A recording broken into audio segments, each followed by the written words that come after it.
Bismillahirrahmanirrahim. Assalamualaikum warahmatullahi wabarakatuh. Alhamdulillahirabbil alamin. Assalatu wassalamu ala rasulillah bil huda wa ala alihi wa ashabihi ahli sidqi wal wafa. Amma ba'd. Yang saya hormati kepada Dewan Juri Kimun 2024 serta kawan-kawan dimanapun Anda berada. Perkenalkan, nama saya Masrur Maulana Pratama dari Institut Agama Islam Negeri Palangkaraya, Fakultas Usuluddin Adab dan Akhlak, program studi Ilmu Al-Quran dan Tafsir. Oke, baik. Di sini sebelum saya berlanjut, saya ingin menyampaikan penegasan bahwasanya salah satu isu kemanusiaan itu adalah gender itu. Nah, kenapa? Karena patriarki di zaman sekarang itu sangat bisa kita katakan sangat meresahkan dan juga telah menyalahi esensi daripada umat moderasi beragama yang mengacu pada harkat dan martabat manusia. Nah, yang mana hal ini termasuk ke dalam isu kemanusiaan gitu. Nah, oleh karena itu saya mengangkat tentang gender gitu. Next. Oke. Jadi di sini saya mengangkat judul terkait gender tadi, hak dan kewajiban menggugat isu subordinasi gender dalam kehidupan rumah tangga gitu. Oke, jadi terkait hal tersebut bahwasanya terdapat permasalahan di masyarakat, stigma atau telah ternormalisasi yang telah dibangun di masyarakat itu bahwasanya seorang wanita, seorang perempuan itu sudah menjadi budaya nih, bahwasanya seorang perempuan itu tugasnya masak di dapur, melayani suami, mencuci, menyapu dan sebagainya gitu. Nah, tetapi tugas seorang laki-laki atau seorang ayah itu hanya mencari nafkah gitu.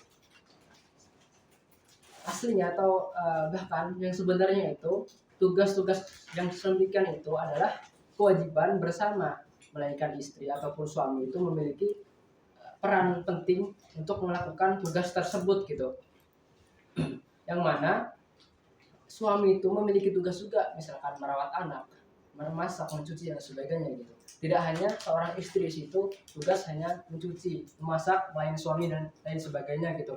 Nah, dan juga terdapat permasalahan bahwasanya pemuka agama atau dai berceramah di masyarakat itu bahkan sering menggaung-gaungkan bahwasanya seorang wanita atau seorang perempuan itu harus taat kepada suami gitu. Bahkan harus wahai istri, taatlah kepada suami gitu. Karena apa? Karena surga seorang istri itu berada pada suami gitu. Nah, itu yang sudah terbangun di masyarakat, bahwasanya terdengar bahkan iya aku nih seorang istrinya harus taat kepada suami gitu. Tetapi sebaliknya nih, di situ tidak disampaikan atau jarang bahkan disampaikan oleh seorang ustadz atau dai kesetaraan, bahwasanya seorang laki-laki memiliki juga kewajiban yang sangat besar juga, memiliki tanggung jawab menafkahi seorang istri untuk kehidupan sehari-hari, seperti contohnya perawatan untuk istrinya, skincare, makanan, habis itu untuk mencari biaya kehidupan anak-anaknya serta keluarganya gitu. Nah, jadi berdasarkan hal tersebut kami belum menemukan kajian-kajian terdahulu terkait tentang hal ini. Oleh karena itu kami ini tertarik untuk mengkaji hal tersebut. Literatur review atau kajian-kajian terdahulu itu hanya seputar terkait bagaimana sih dampak dari subordinasi gender atau kesetaraan gender itu pada dampak bonus demografi tahun 2035, atau bahkan dampak sosial itu bagaimana, dampak politik itu bagaimana, sosial masyarakat itu bagaimana. Untuk mengkaji sampai hadis, sampai bagaimana sih respon hadis itu belum ada gitu. Oke, next. Oke, jadi di sini ada pertanyaan yang menarik untuk kami kaji dan kami penasaran gitu. Bagaimana sih sebuah hadis Nabi menyikapi ketimpangan gender serta menggugat isu subordinasi gender gitu dalam rumah tangga, yang mana salah di antara satu pihak itu sering merasa terintimidasi oleh hal tersebut gitu. Oke, next. Jadi dalam kajian kali ini, paper ini menggunakan kajian kualitatif yang mana dengan kepustakaan atau library research.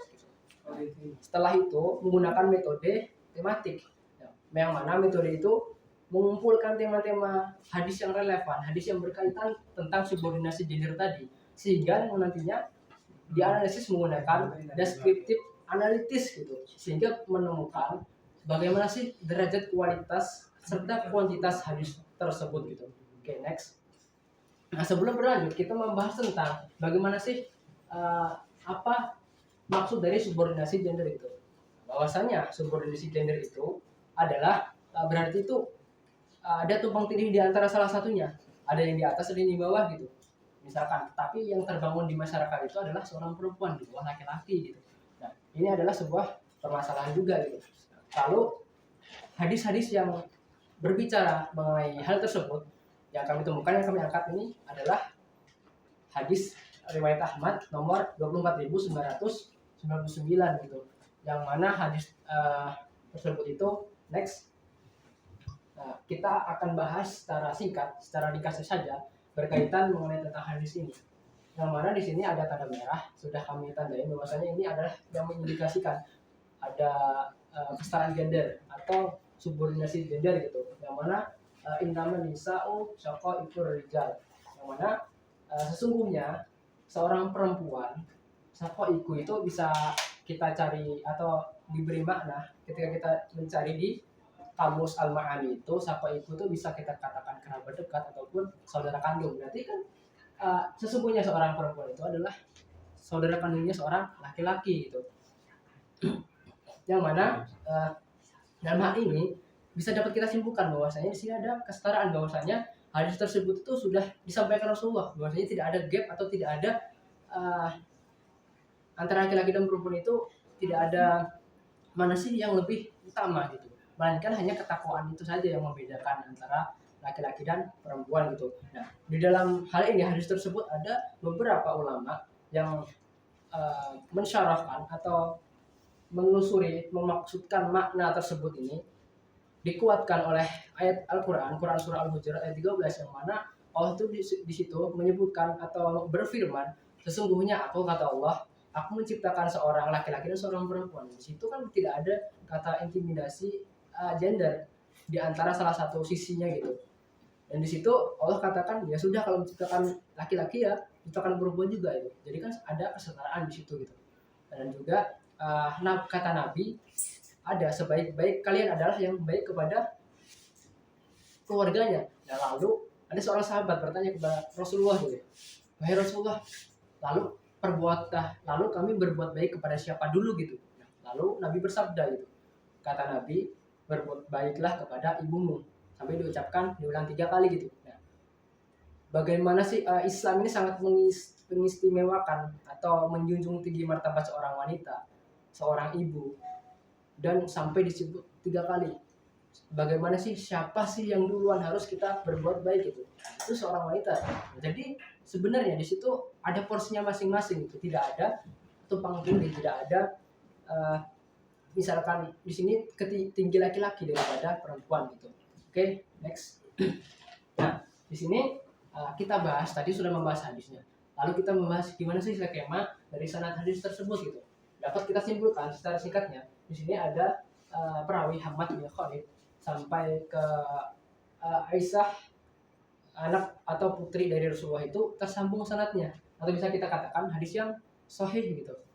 Nah, tetapi di sisi lain ada beberapa ulama atau muhaddis di beberapa kitab yang lain menyampaikan bahwasanya hadis ini tuh adalah hadis yang hasan gitu, dan sanadnya itu adalah lemah, dhaif gitu. Tapi ini tidak menjadi suatu permasalahan yang sangat signifikan, melainkan sebuah hadis itu lemah ataupun derajatnya itu hasan, itu tidak menjadi menutup kemungkinan bisa kita amalkan di dalam masyarakat gitu. Jadi kita bisa mengamalkan hadis ini gitu, melainkan hanya sanadnya saja yang terputus karena lemahnya hafalannya dan lain sebagainya gitu. Tetapi matan ini langsung dari Aisyah yang meriwayatkan kepada para sahabat gitu. Tetapi hanya satu perawi saja yang mungkin memberikan kecacatan di hadis di sanad tersebut gitu. Makanya derajat hadis tersebut itu turun mulai dari sahih, hasan, dan ghairihi gitu. Sanadnya pun lemah dan dhaif gitu. Oke, next. Oke, jadi hasil dari penelitian yang telah kami lakukan bahwasanya menunjukkan seorang istri itu tidak dituntut untuk setara dalam setiap aspek kehidupan rumah tangga. Nah, sebaliknya, bahwasanya tampak bahwa seorang suami itu malah memikul tanggung jawab yang sangat besar atau yang berat gitu, termasuk pemenuhan kebutuhan harian, pengeluaran uang untuk skincare atau perawatan seorang istri, untuk membiayai kehidupan sehari-harinya, untuk anaknya, bahkan untuk keluarga-keluarganya gitu. Nah, ini yang menjadi hasil penelitian kami gitu. Selanjutnya adalah next kesimpulan.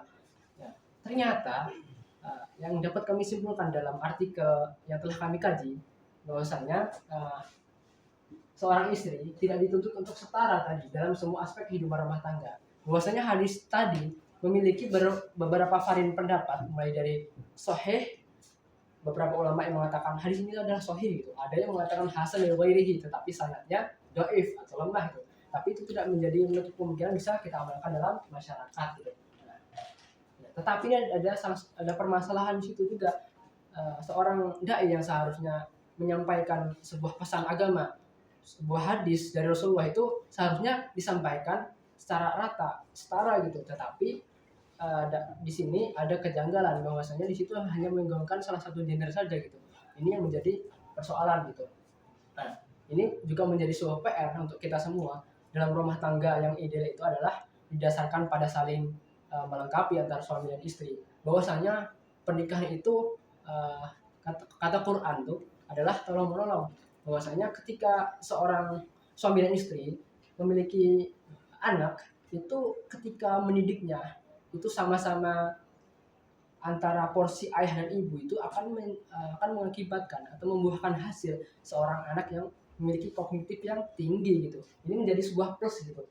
Oke, jadi di sini tidak hanya istri tadi yang memiliki kewajiban untuk taat kepada suami, tetapi suami juga harus memenuhi kewajiban sebagai seorang suami untuk memenuhi kebutuhan perawatan istri, biaya belanja, memberikan skincare, serta memiliki tanggung jawab yang uh, penuh gitu untuk istrinya. Mungkin itu saja yang dapat kami sampaikan. Assalamualaikum warahmatullahi wabarakatuh.